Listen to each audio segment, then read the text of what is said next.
Welcome to the Genius Factory. Enjoy the video. In this video, I will explain how to make shrimp tempura sauce. To begin, you'll need 3 core ingredients: dashi, soy sauce, and mirin. The dashi forms the foundation, so choosing a good quality one is key for an authentic taste. Carefully measure each component to ensure your sauce achieves that perfect balance of savory, sweet, and umami flavors. This precise approach guarantees a delicious result every time. Once your ingredients are ready, combine the dashi, soy sauce, and mirin in a small saucepan. Place the pan over medium heat and bring the mixture to a gentle simmer. It's important not to let the sauce come to a rolling boil, as this can diminish the subtle flavors and aromas.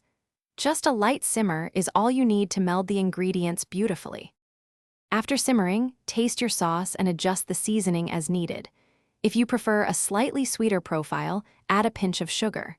For more umami depth, a touch more soy sauce can be added. Remember, it's all about personal preference. Once perfected, serve the warm sauce immediately alongside your freshly fried shrimp tempura for the best experience.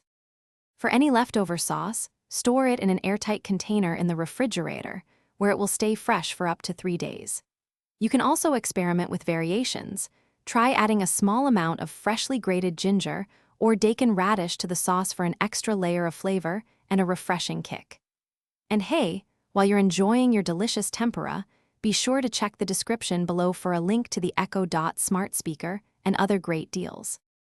Thanks for watching. If you found this helpful, don't forget to like and subscribe.